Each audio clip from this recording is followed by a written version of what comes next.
Hey, everybody. Welcome to another episode of Maps Are Dead with Mike D. It's good to have you with me. I'm super excited today. I got a good friend of mine, Nate Cadieux, with me. Now, Nate is from San Diego. He is a developer, investor, community builder. Nate founded Purpose Real Estate Group in 2017 with a very simple idea: take overlooked spaces, activate them, and help neighborhoods come alive. Nate's portfolios included projects like the Waldorf in North Park, the restoration of LightChurch in Bankers Hill, plus several mixed-use buildings along University. In his career, he worked for the Corky McMillin Companies at Liberty Station. In Little Italy, he's done South County's Millennia. He also helped launch Moniker General, as well as Moniker Commons at Liberty Station. All of these are really focused around creating places that draw people together. And he's just the guy I've known. I've watched your career, Nate. And so when I got a chance to talk to you about people who've had to navigate, you instantly came to mind. So thanks for making time for me today. I really appreciate it. Excited to be here. Thanks, buddy. So you've gone from working for other people to launching your own company, launching, Purpose Real Estate. What is one moment that stands out to you when you had to make a decision that no one else could make for you? That's a good question. There's a couple that come to mind. First was when I first started and I kind of stepped out, but maybe which maybe is like the traditional answer to the question. But I think the one that really was the hardest and scariest was you mentioned a project here in North Park called the Waldorf. That was the first deal that we ever did kind of like by ourselves, so to speak. So we raised the money, we found the deal, we put it under contract, we signed a loan, like we did all the scary stuff that is required to quote unquote be an entrepreneur. And I remember we were like pretty deep into the due diligence process, and I had already put quite a bit of my own money, my family's money, at risk. And we were at this point in an escrow, like a house or a real estate, commercial real estate development. There's a point when you go hard, which is like where your deposit, which is usually a pretty big chunk of money, is no longer refundable. There's no turning back. Yeah, there's no turning back. You have a really good story that I got from you years ago about don't save anything for the swim back. This is the moment where you would either turn around and swim back or Yes. you just go. And so we were actually at the beach, my wife and I, with our two boys. And I remember I was like really burdened by this decision because it was a big moment of commitment, and I hadn't raised the money. There's a bunch of pieces that were remaining to be known how they would come together or if they would come together. But this was what was required to continue down this path of pursuing the goal I had of becoming a developer. And so we're at the beach. I'm talking to Erin, my wife, about it. And she's like, what's your other option? How could you say no? Tell me why you'd say no. And I'm like, well, I don't have a reason to say no other than that I couldn't swim back, right? I'm scared.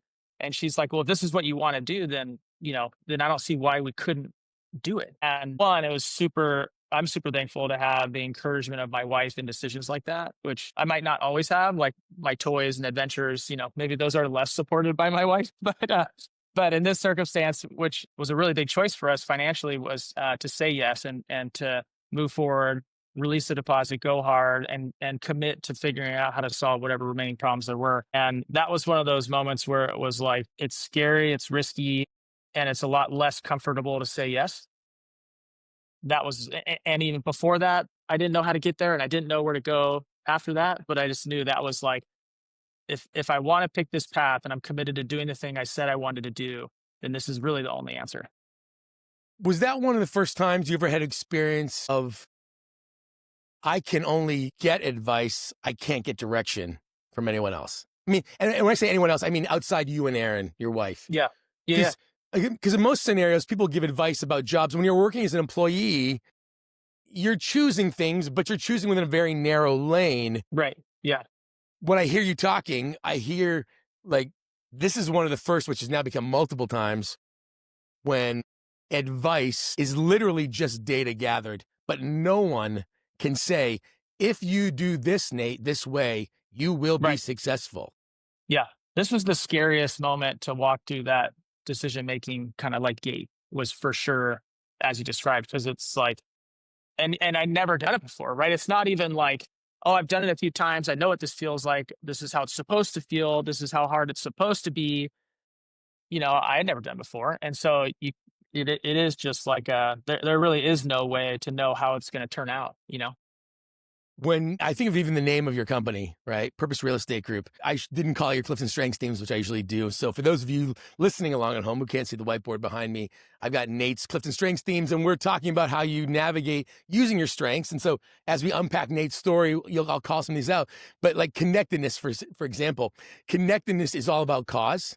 In fact, I did a podcast I recorded earlier this week, and we were talking, and one of the guys I was talking to, Jeremy, he was talking about how options are not what he needs in decision-making. It's clarity of purpose. Is that he's now learned that when things aren't clear. But what's so interesting for me, Nate, in your story is purpose and having that strength of connectedness is very compelling, where you can convince other people to join you on the journey. And so here you are, having gathered money of your own, you've now convinced investors. And this is one of the major times where you're like, okay, I've convinced them, but it's 100% on me to deliver. There's no other way out.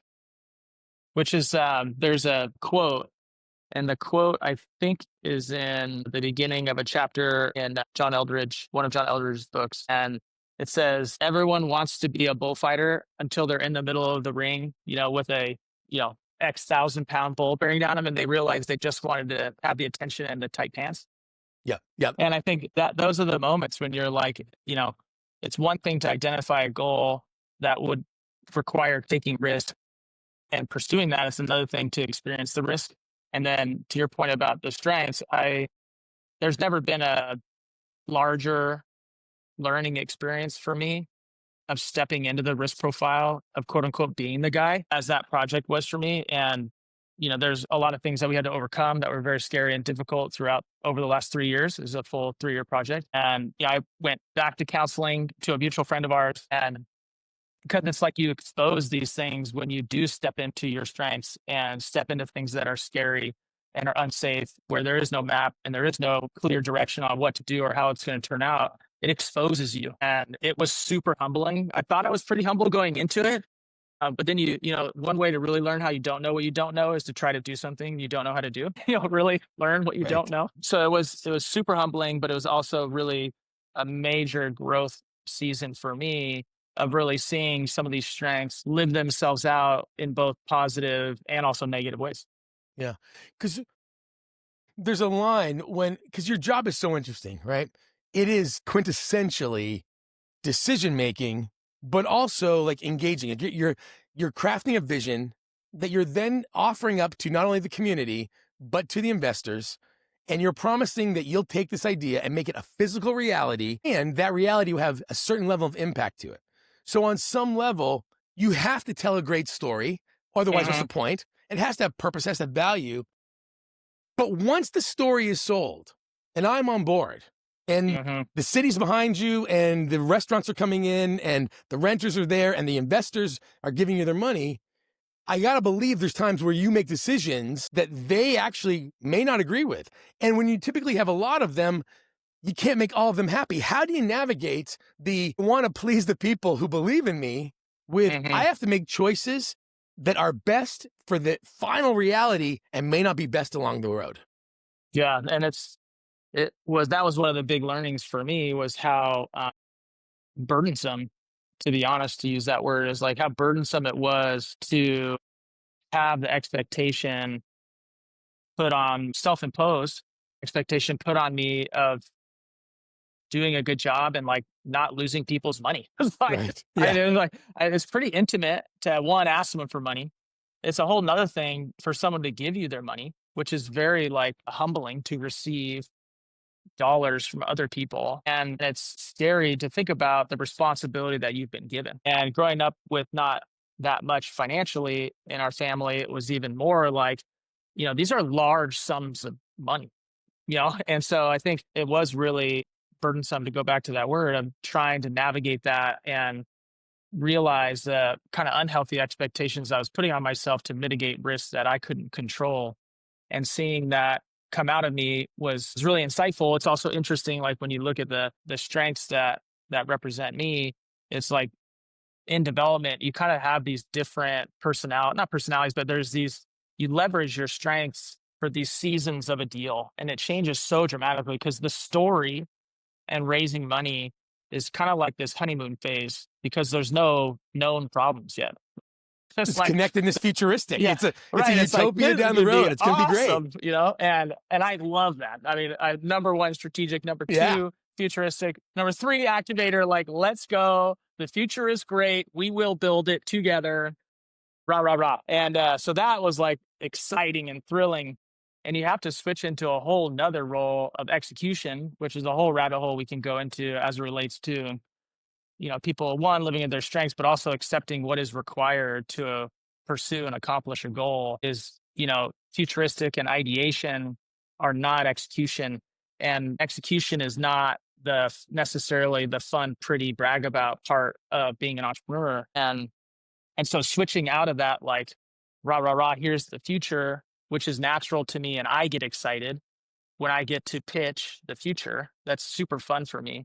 And then the execution can become really difficult and draining. And because execution is hard, and execution is where you identify the actual barriers between the vision you cast and the reality that is in front of you. And so, Yeah, because that is the challenge, right? Is that futuristic, strategic. So, and again, I wrote connectedness. I meant communication. I'm on the board, but communication is about communicating and telling the story of it. But the mix of things when it comes to I often say strategic activator. I have activator and communication myself. Strategic activator, futuristic. We love to get it started.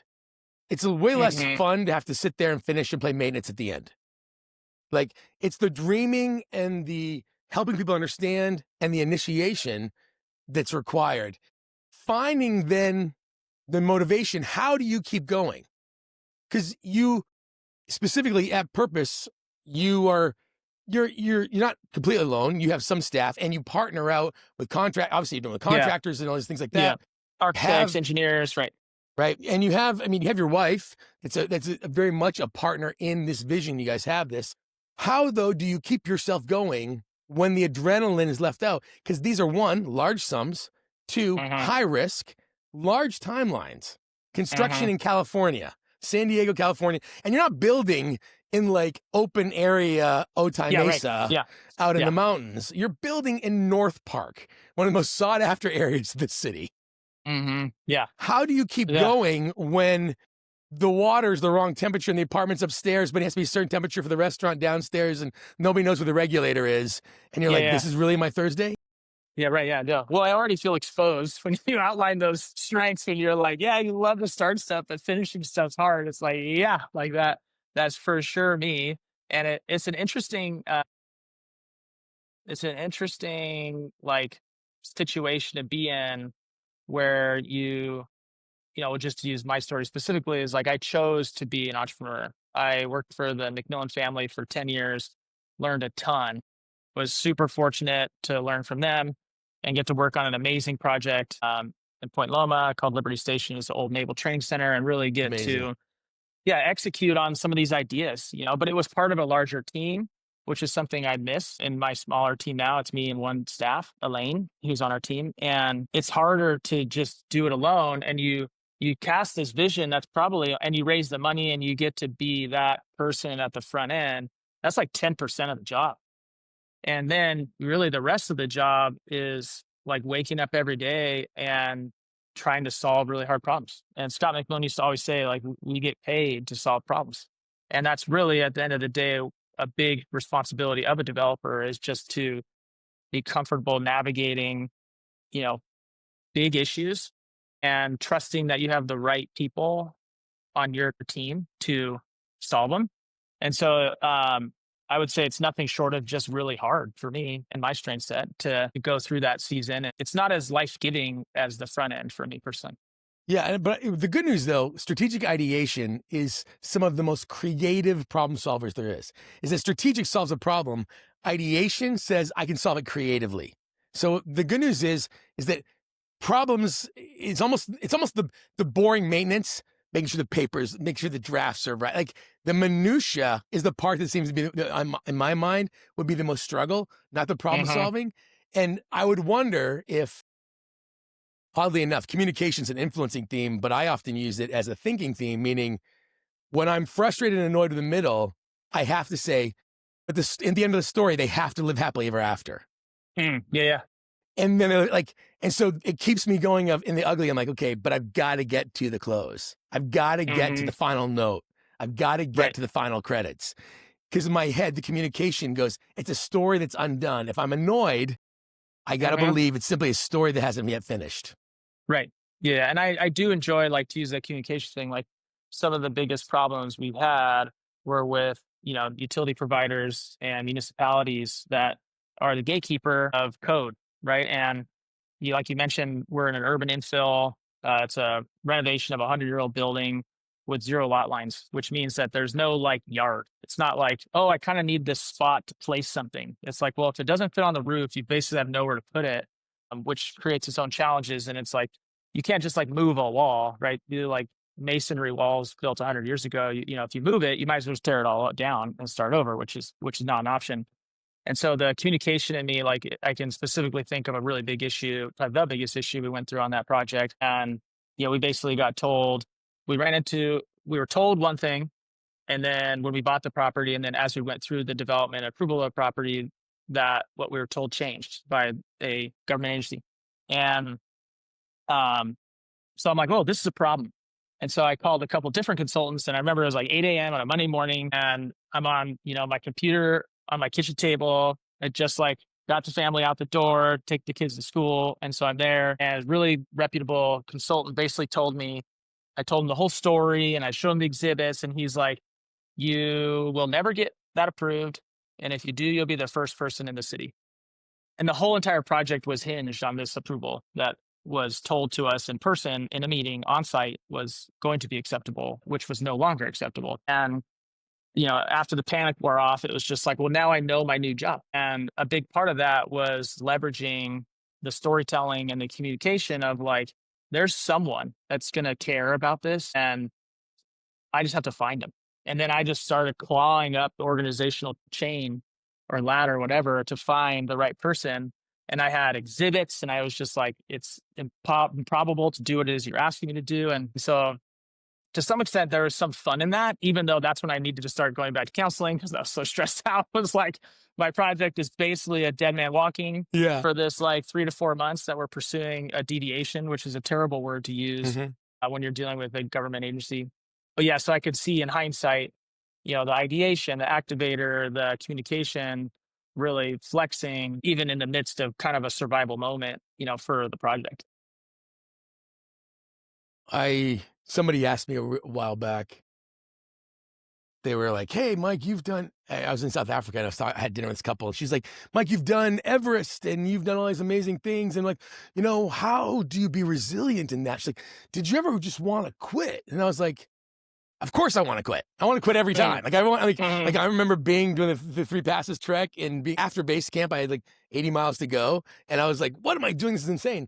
But what's interesting to me is I think about you and Aaron on the beach in that moment is that she's like, well, what's the key? And I was like, the key was we were socked in. There was no way out. We were so deep in the mountains.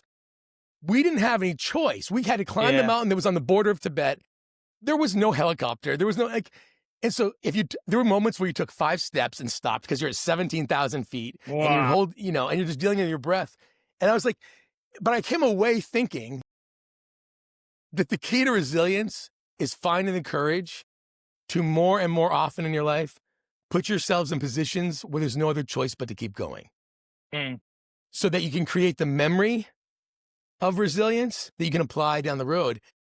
When I think of you guys on the beach, it's that moment of going, well, what else will we do? How could we possibly, when Aaron says to you, Nate, how could you still be you and not do this? The answer is there's the you that you were dreaming of being is nowhere to be found. Like there's no other you in that point. Who you wanted to be was on the other side of taking this major choice. Yeah. Do you feel like it builds in resilience? Do you call back to it at a point now? Yeah, and I think so. To some extent, like I've reflected with other, folks in my industry that I look up to and respect. And as much as it's like, I still feel like I'm licking a wound, they're looking at it being like, just list out the stuff that you had to get through. Right. And you list them out. And it's like, you've basically gone through the probably largest, scariest hurdles associated with real estate development, specifically in our town. And so one, I think it definitely like generates resilience in the sense that like a belief that you can. It also, I think it's in contrary, but like it also makes you humble to what it costs. And I think that's been a really big thing for me that we were briefly talking about this earlier of like, it's given me pause of like, not just like diving into another deal right now, like really being thoughtful because it is a big time commitment. And it may be even more so than the time is a big commitment of myself, like my being. And as a father, as a husband, you know, it costs something. It costs my wife something. It costs my boys something. And so like, um, as much as I know and believe that we can overcome some of these really difficult things we did and maybe avoid some of the things that we did on that one is but it also is like a humility of awareness, right, of like of my strength set and knowing that if I sign up to do it this same way, this is what is required of me, and Mhm. here's where I will thrive and here's where it will be difficult. And I think that's been like, as it relates to like me having to make decisions about where I go from here and there not being a map, I think that's something that's become very important to me, of making sure that I'm going slow enough to consider the things I have learned about myself and how I was created with these strengths and what is required of saying yes. And that's been a really big, like, that's like current Nate's life, professionally What's the is cost? really, yeah, Yeah. totally. Because I think one of the things, I think you and I have talked about this before in the past, is this idea of the world's model of accomplishment and success is do the right thing, have the right results, and be happy. Do the right investing, have the right returns, be safe. Do the right sit ups, have the right abs, be loved. And fill that in with whatever do you have. And so, for a large portion, I would say until probably 2021, the power belonged to those who knew what to do.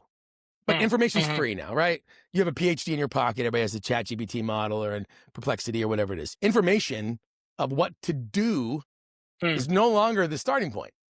Right. And so, if it's not about doing and finding the do, well, the problem is that no amount of doing will get you the having, and no sense Mm-hmm. of the having will make you the being.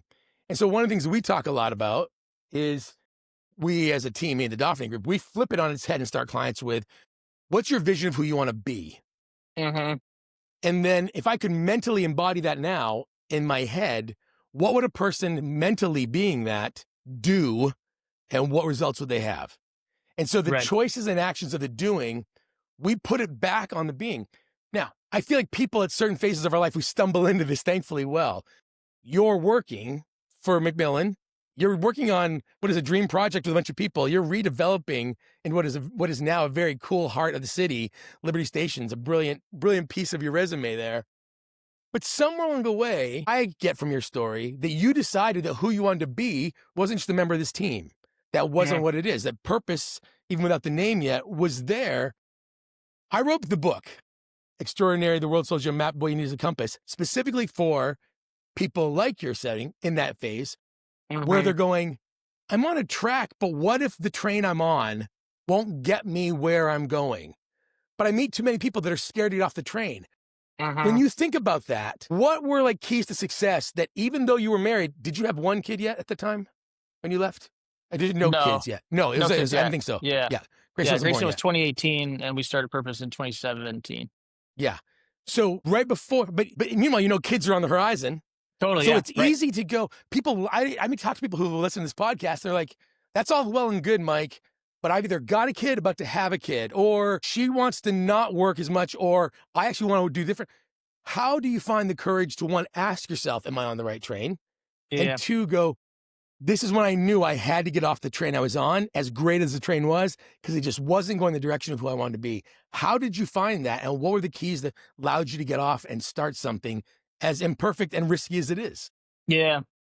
Well, a few thoughts come to mind. One is I was pretty convicted that there would never be any, like, it would not ever become easier to starting a business and becoming an entrepreneur.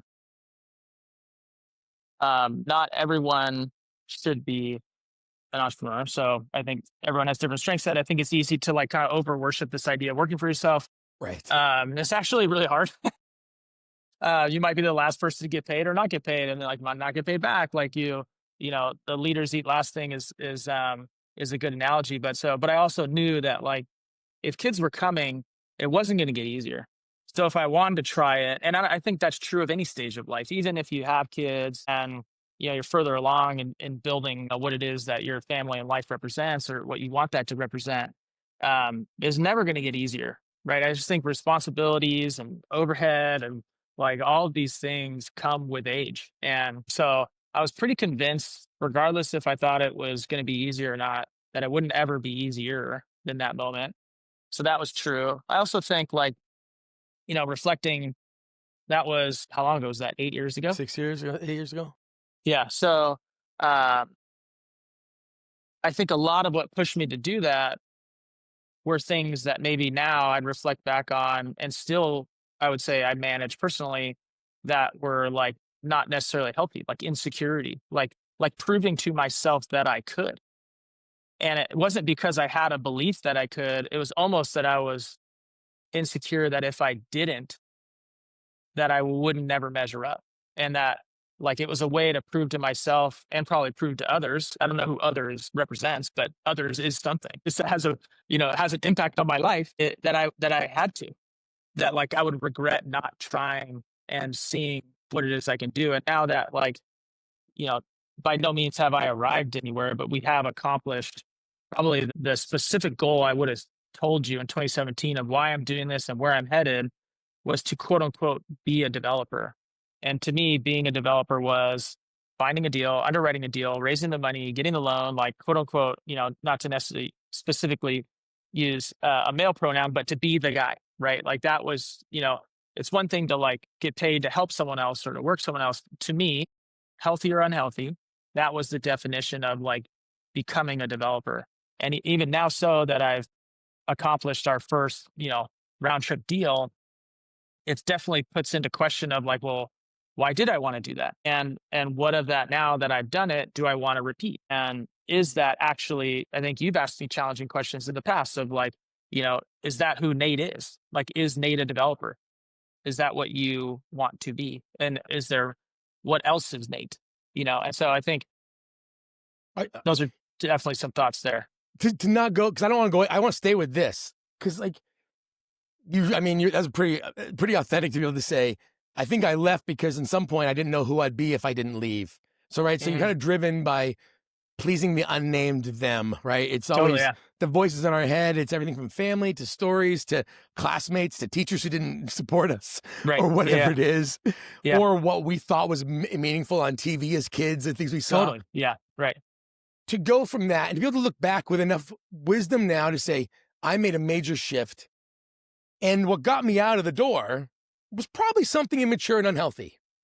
Yeah, there's parts of it for sure, right? Parts of it, but it's the right spark. I don't care what got you at the door. Sure. Right? Yeah. But to be able to look back and go now, okay, now though, as you define why you make change, as I understand it, like again, your first round trip deal, like that's a big thing. No one will say you're not a developer. There's nothing left to say that. You're there. You're now doing a lot of consulting, thinking about the next deals or not, but also spending time consulting other projects, helping people bring the purposeful concept to their projects. And that's a life-giving thing. So you're almost at another transition point of, do I simply do one more deal? Do I expand the team? Do I have multi-use things where I'm doing consulting and doing deals? How much now are you able to look back and go, I don't need to do this to prove it to anybody else, but here's the learnings from a big shift, which was leaving, and then the learnings of doing the first deal. What do you feel like stands out? If I ask you to roll back the tape, you're like, I know this, and I know I make good decisions in navigating the next steps when these things are true. Yeah. One of the things that I feel fortunate to get to that I have been able to do is I'm involved in like trade organizations. So like ULI is probably my favorite one here in town, Urban Land Institute. And through that I meet, young professionals. I'm turning 40 next year. So I'm kind of young, but not young anymore. And so I'll meet younger professionals, and I've gotten to speak at like real estate classes like Point Loma Naz, where I went to school, UCSD, I get, and then just like informational interviews, like with folks coming out of school or still in school. And one of the things I really strive to do in there is be really vulnerable about what it costs and what it takes to pursue this concept of being a developer. Cause I think that word carries a lot of connotation of like, it's just easy to make that a goal in like the real estate circles I hang around with. So that's probably a very small segment of the world, but like there are people that, including me, that like really worship the idea of quote unquote becoming a developer, and for a multitude of reasons. And as I've talked to young people, I've constantly sharing like that I started going to counseling, that like I cried, that I like begged, that I like, like I think it's easy to hide that from a position of like strength because you've done it. And now you get to flex on whatever it is that you think you've accomplished. And I think if anything, I've become softer and more humble from accomplishing that. And so that just that idea of really being honest with myself about like, well, why did I want to accomplish that goal? Why did I want to be that person? And like you said, now doing consulting, one of the things I'm learning about myself is I really like consulting because I really like, this can sound somewhat like self-promoting, but I really like to serve other people. Like I can think of a specific client, younger guy, we met because our kids went to school together when they were younger, and he does really cool stuff. And we've been working with him since last year. And I love uh, I love it when I can solve a problem for him. It's like it's really fulfilling for me. And I'm not in the risk profile on that deal. Sure. We're project managers. We help solve problems for him and work for him, and kind of go where he needs, and take on responsibility to remove the burden of him. And I'm really enjoying it. And it's like, this is actually really nice to like build a relationship with this team and like bring the experience, knowledge, relationships that I've gathered over my career and leverage that for someone else. And so it's interesting because it's like, well, I would have said before earlier in my career that like, well, that's not the goal, right? It's like, I need to be the guy, and it needs to be my deal because that's what therefore makes me this thing that I think I need to be to gain confidence or love, affection, safety, whatever it is. And I found, like, surprisingly, that how much I enjoy this other side of the business that is actually a much humbler role.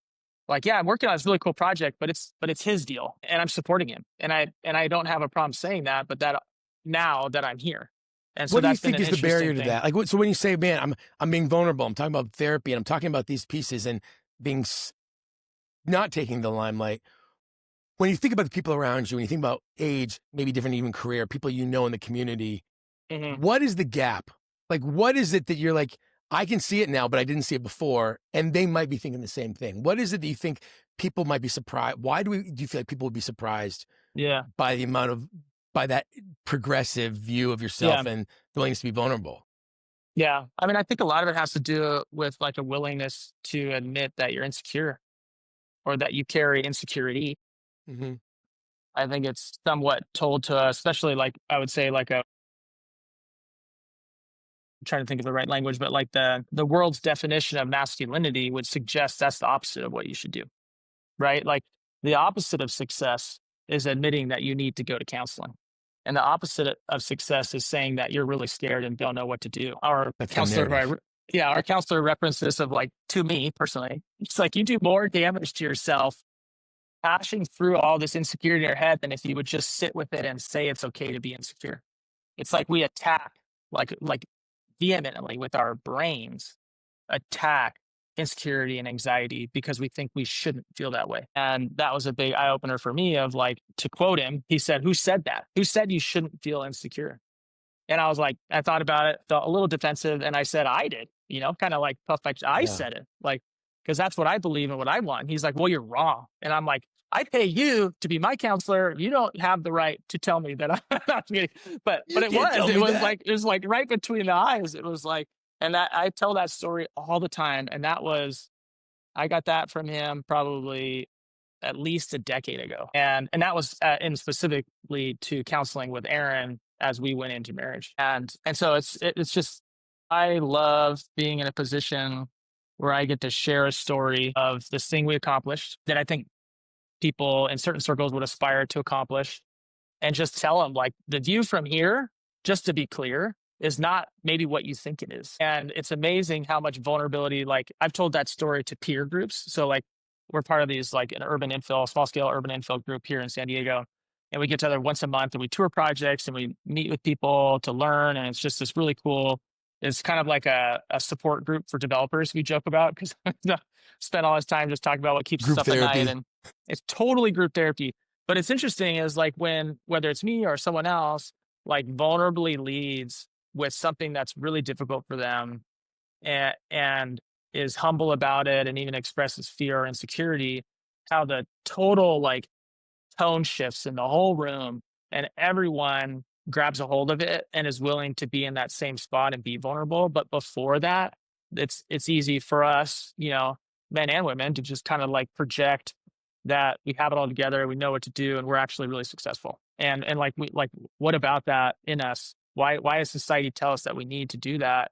And it's amazing when any one person leads into a more vulnerable confession, maybe, of where they're at, what it costs them to get where they are, and what they've learned, how quickly and deeply people appreciate the transparency there. And so that's been something that I've really like, because it's my true lived experience, try to lead with, because I don't want to get to where I've gotten and look back and like kind of pull up the ladder in the sense of like, it's super cool up here and you should Exactly. get here and you should hustle and like do whatever it takes, you know, because it's like, well, you should probably consider carefully what your Yeah. decisions are, because it's not always this, you know, big, beautiful thing that you accomplish. Yeah. And that posture is so hard and toxic, and we don't realize it. You know my journey well enough to know that I've made I've navigated choices in my own life that hasn't been very popular for some of my family and some of my friends. And what's interesting to me though is I was trying to unpack this with a coach I had at the time, and I was saying, well, you know what? They're not going to like this. If I choose to Mm, not be involved in that, they're not going to like it. And I said, oh, kind of off the cuff, I said, oh, but it's my people pleasing tendency, so it's okay or whatever, as if that was a good thing. And I remember him saying, he said to me, there is no one more manipulative than a people pleaser. mm, You act like it's a sweet sacrificial thing. mm, You live every day trying to manipulate other people's opinions of you mhm, mhm. by conceding, by Right. pleasing. By What saying yes. if, by saying yes, what if Mm, instead you focus in on being, and if they like it or not, if they're freaked out that you say you go to therapy or they're not. mhm, And for me this year on the journey, as I'm listening to you, I think two things stood out to me in January. Is this idea, one, of, I think you probably heard of arrival fallacy. The fallacy, which is a lie, right? A fallacy is something that's not true. Arrival yeah. fallacy Right. is Okay. this Yeah. fallacy that when we arrive at, it'll Then. be great. Yeah. When Right. I do this, we'll have a great marriage. When I Mhm. have this, I remember being like, when the company has our first 7-figure year, and I'm like, Yeah. Right. Yeah. I was still me. Right. Like, it's Yeah. still annoying as Yeah. crap. Yeah. But and so one, I'm as good today as I'm ever going to be, because Mhm. today's all I got right now. Tomorrow, Right. we'll see how good I am. But I'm me. I'm going to be that. And I think that was, but to get to that, to be able to be, and like you're talking about being vulnerable, I think Leif Babin, who's Jocko Willick's business partner, Navy SEALs, I think Leif was on a podcast not related to their show, and Mhm. someone asked him the key to being present, and his response was, learn to practice radical self-forgiveness. Was that if every moment it's life and death and you can only be you, if you make a mistake, you have to practice radical self-forgiveness of, you made a mistake, in the moment you do what you could, get over it, change the next moment. Get over Mhm. it, make the next choice. He talked about how in performance, us trying to feel bad and atone for and change the narrative of our history and our past, the mistakes, it takes you out of the fact that you're in the present and the next Right. moment is coming towards you.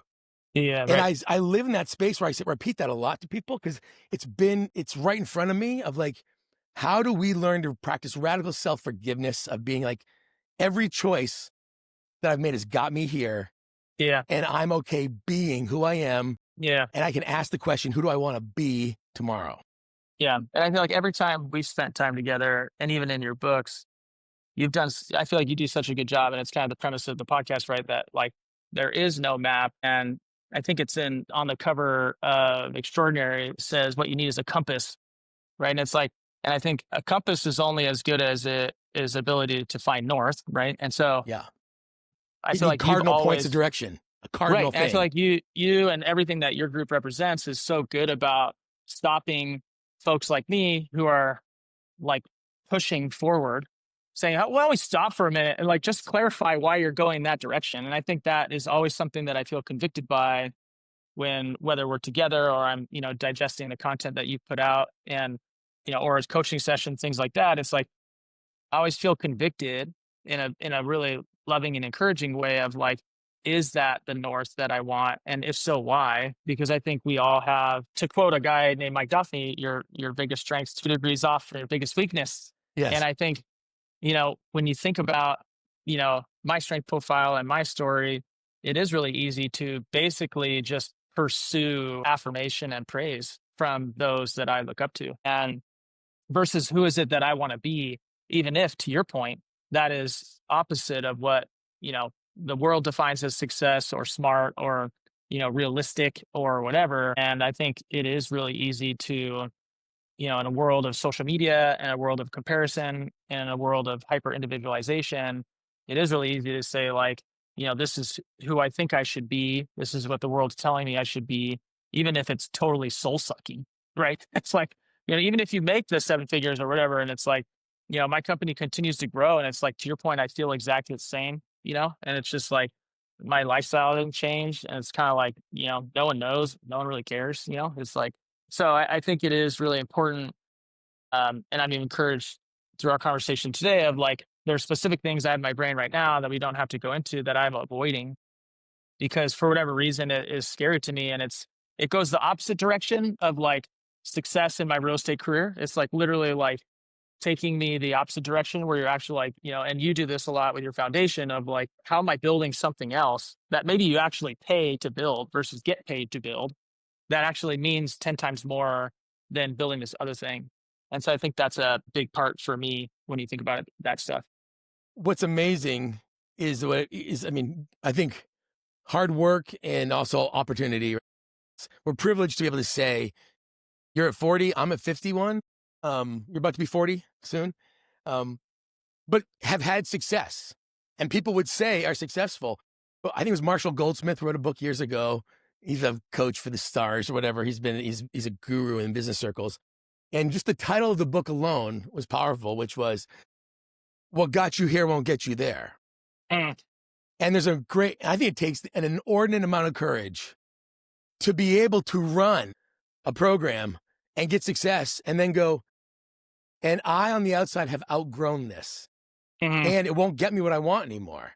I remember talking to athletic coaches who are like, there's nothing worse than having a strategy that got you through the league to the championship game, and you're now facing somebody from a different league, and you got to change the strategy halfway through because it was good enough for that league, but it might not be good enough for your opponent, and you got to come up with a new strategy at halftime. Yeah, Like, right.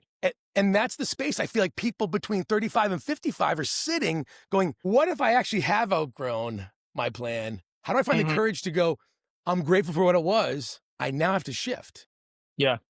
Yeah. And I think most of the people that will be listening to this would have accomplished this, but this concept of like earning the right, use the word privilege, like, yeah, another way to say that is like doing the work to earn the right to ask or question. And maybe you need I tell that to folks I meet with all the time is like, you don't just get to call someone and ask them for a $250,000 check. Like, no, you actually need like years of building relationship and them seeing you do the work and be respectful, be, attentive. And it's like, I did like a, call, not an informational interview, but I met with a guy I had previously worked with and I brought a journal and I put a jacket on and we're like buddies. And, he was probably in shorts. And he was like, you don't know how few people show up and with a pen and a journal. And he's like, I really respect you for doing that. And it's like, I didn't have to put a jacket on. Like I could, it's like I'm a developer. I could wear my Vans, and I could wear my, jeans and Sure. just wear, a t-shirt San like I'm wearing Diego, come today. Yeah. on, It's like, but it's like earning the right, rainbows. and it's like being respectful regardless of your position. And so I think that idea, but once you've earned the right, you have to leverage it and ask. And I think that's a big stopping point for a lot of people is like, they probably don't give themselves credit for the fact that they have earned the right and they just stay in the lane. But really, once you have earned the right, you have to be willing to make the ask, which is pretty scary. Yeah, because again, it's our ego and pride. It's like, what Hmm. will this say about us? Nate, in the last kind of bit here, because you and I have had this conversation, and I didn't know I was going to go into this space. But what's interesting to me is how many couples I talk to between 35 and 55 who, as a married couple, are struggling to craft a future vision for themselves beyond the vision of let's have a house and kids. I know you and Erin aren't perfect, and Erin, your wife, has very different themes than yours, right? Totally. She's Yeah. as activating, understanding as you are and Yeah. driving ideas. She's like relationally intelligent, Yeah. incredibly efficient, Yeah. hardworking, detail. She's all the detail mate, all the stuff you're Totally. not, like Super she disciplined. Yeah. super disciplined, Yeah. like running, exercise, Yeah. planning, Right. work. Yeah. She has a Yes. reputation of being like the Yeah. fixer. She can solve Yeah. Right. anything. Yeah. Right. How do you, two kids in, approaching 40, when more and more married couples are struggling just to be around each other? You guys Yeah. seem to still love each other. She was the voice on the beach. Then Totally. what are things that you're like, these are things I'm doing and maybe we need to try to do more to Hmm. keep dreaming together, even Yeah. while she's not working in my office, but it is her dream because it's her life too. And she has her Totally. own things and the kids are growing. How are you guys, what are you finding that's helping you guys keep being connected to a dream for who you want to be as a couple, as Yeah. men and women, as parents? Yeah. What are you doing? Yeah. I think one thing that comes to mind is what's the saying? Like, keep the main thing the main thing. And we don't talk about career goals and like purpose real estate specifically very often at all, mainly because it is a really big priority in our life, but it's not, it's like third, fourth, something like that, third, fourth, fifth, somewhere in there. And I even attempt in an effort to keep myself humble. I say that to people, like even people that I would want to work with or I'd want to, build a relationship with and have them support deals that we're doing is like, I still, as a way to keep myself grounded and keep my expectations honest, is like, just to be clear, like, here are like the things that are important to me. Like I was at lunch with someone recently and they're like, so, who's Nate? And I'm like, I raised two boys and my wife's name's Erin. That's who I am. And it's like, and we just got back from a trip to So Colorado and it good. was amazing. And I love riding mountain bikes and my sons are learning to ride mountain bikes. And it's like, that's who I am. And but it versus the tug is here's the things I've accomplished in my career, right? And oh, I did this and I did this. It's like first and foremost, like I'm, a husband and a dad. And so I think her and I do a really good job of like supporting that as being the place where we put the most energy. And then I think it's a lot of we are very different, which I think is helpful. I think we can both have like a lane that's parallel to each other but separate. And she's just super encouraging of me. I'll never forget, but one of her vows was like, uh, that she wants to encourage me to pursue the things that I dream. And I always remember that because that's like a really amazing gift to have from a spouse. And so I think we are not perfect. We have a 7-year-old now. Grace is 7, which is crazy. And James is about to turn 4. It's a wild season. So it's a lot of grace in like taking what you can get, but also in from a holistic perspective is prioritizing each other and just trying to be champions of each other. And like, as simple as it sounds, it's not always easy, is just to stay on the same team. So I feel super fortunate to have her, as a, not only a spouse, but a, partner in business and in parenting. And so I definitely think to stay aligned, a lot of it has to do with like her and I just taking care of ourselves as individuals, and looking for ways to support each other in that journey more so than just kind of like demanding or nagging or taking from each other is like, what is it that you need right now so you could be whole? Because when we both can give each other a whole version of ourselves, to some extent, everything else is a lot easier. So what for me stands out even in your profile, and again, I was at the wedding when she said those vows to you, is what I love about a profile that has communication in it, is that while you guys may have different paces, she's very disciplined, very Mhm. intentional, methodical. You're very responsive. That's my nice way of saying reactive. Yeah. Activator, strategic, Yeah. ideation, right? Text her and tell her that. She'll appreciate that. But but for me, like what I've always heard, even watching you guys, I knew you guys when you were dating, is is for someone with communication to realize they have partnered the rest of their life with someone who truly seems to understand them more than anyone else. Communication, but at the end of the day, she gets me. Mhm. Like, and I help her put words to things she's thinking and dreaming. I get to help her find vocabulary, but she understands. Like for Yeah. communication, there are few things more bonding than just the awareness that this is a person I actually don't have to explain myself to because they Mhm. know what drives it. They know what motivates it. And so people with communication will struggle when family members give them gifts that you're like, what makes you think I would want this? Not because you don't want the gift, but you're Yeah. like, it doesn't match. What makes you don't Right. understand me. You don't understand, I have communicated, you Yeah. don't understand me. But as I watch you and Aaron, does that resonate with you? That deep bond of being understood and helping someone else understand themselves. Yeah. No, I definitely think I hear that and agree with that. And I experienced that with Erin. I also think like part of learning about who she is and who I am, and she's done this gracefully over the years, is like kind of communicating what she's like good at, and then in the sense of receiving me, she's also good about being like, maybe Mike D should receive that energy, and like, or you should call so and so, and like, Good because boundaries. I like am a total verbal processor and I'm easily excitable, so I love just like spur of the moment stuff. Like Erin's like a planner, what's the plan? And I'm like, I don't know, what's plan? And I have a plan. She's like, I feel very uncomfortable.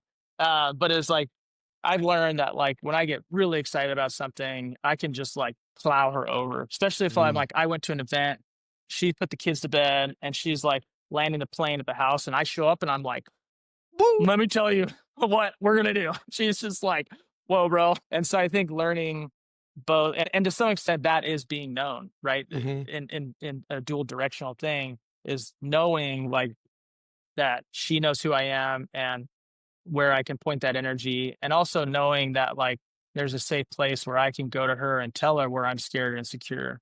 And I think that's one of the greatest gifts you can find in a relationship, is being with someone that knows you well enough and loves you regardless for you to be honest about like what you're insecure about. And like we just got back from Colorado, and I remember we were driving home and I was feeling insecure about something, and I just brought it to her and I started crying and was like kind of surprised at the emotion I was like withholding. And and to have the space where I felt confident enough, one, to share the fear that I had, which doesn't feel like that's a masculine thing to do, but then to be like nurtured by her and for her to receive that in a way that's like loving and validating. It's amazing how quickly that insecurity gets diminished and you're like freed because you shared it. And so for her to like be willing to receive that and validate me is like, that's, a big part of why I am who I am today, is because I have that like encouragement and space with her.